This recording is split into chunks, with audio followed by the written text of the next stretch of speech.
छांगुर बाबा case में बड़ा update आया है। छांगुर बाबा ने बना रखी थी विशेष फोर्स। 50 युवकों की ये विशेष फोर्स बनाई गई थी। छांगुर के इशारे पर ये तमाम लोग काम करते थे। छांगुर बाबा की कोठी में ही ये 50 लोग रहते थे।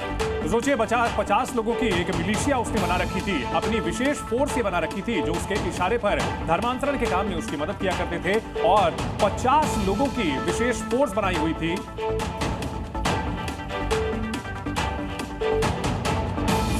छांगुर बाबा केस मामले में लगातार नए नए चौंकाने वाले खुलासे हो रहे हैं। छांगुर को 500 करोड़ की विदेशी फंडिंग हुई, जिसमें से 300 करोड़ का लेन देन नेपाल के जरिए हुआ था। जांच एजेंसियां इसकी जड़ तक पहुंचने में जुटी हैं, जिसके लिए जलालुद्दीन उर्फ छांगुर को उसी जगह ले जाया गया जहां से छांगुर ने धर्मांतरण का गंदा काम शुरू किया था। इस मामले में इस्लामिक इंडिया के नापाक प्लान का पर्दाफाश पहले ही हो चुका है और अब जो नया खुलासा हुआ है उसमें कई देशों का कनेक्शन भी सामने आ रहा है। खुलासे के मुताबिक छांगुर को करीब 500 करोड़ की विदेशी फंडिंग हुई। जांच एजेंसियां इस 500 करोड़ में से 200 करोड़ का पता लगा चुकी है, लेकिन छांगुर की काली कमाई के अब भी 300 करोड़ का पता लगाना बाकी है। जांच में जो अब तक खुलासा हुआ है उसके मुताबिक छांगुर का 300 करोड़ का लेन देन नेपाल के जरिए हुआ। फंडिंग के लिए काठमांडू समेत नेपाल के सीमावर्ती जिलों में 100 खाते खुलवाए गए थे। उन्हीं खातों में धर्म परिवर्तन कराने के लिए पाकिस्तान, सऊदी अरब और तुर्की से पैसे भेजे गए।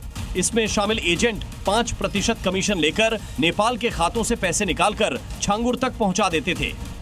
एटीएस की जांच में छांगुर बाबा के देश विदेश में कई बैंक अकाउंट अहम कड़ी है, जिनकी जांच की जा रही है।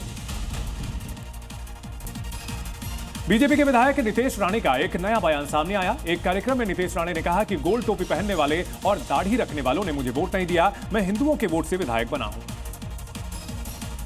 फडणवीस सरकार में मंत्री नितेश राणे एक बार फिर अपने बयान को लेकर चर्चा में हैं।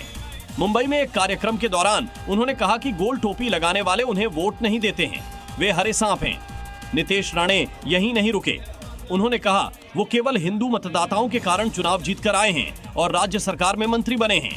ऐसे में वो उन लोगों का ही समर्थन करेंगे जिन्होंने उन्हें वोट किया है। अबू आजमी ने नितेश राणे पर पलटवार किया है। उर्दू हमारे देश की जुबान है। उर्दू आजादी की जुबान है। किसी के धर्म में हस्तक्षेप करने वाले नितेश राणे कौन होते हैं जो अंग्रेजों के तलवे चाटते थे, आज मुसलमानों पर उंगली उठा रहे हैं। तो नितेश राणे के ऊपर बड़ा हमला बोला है अबू आजमी ने। उर्दू इसी देश की जबान है।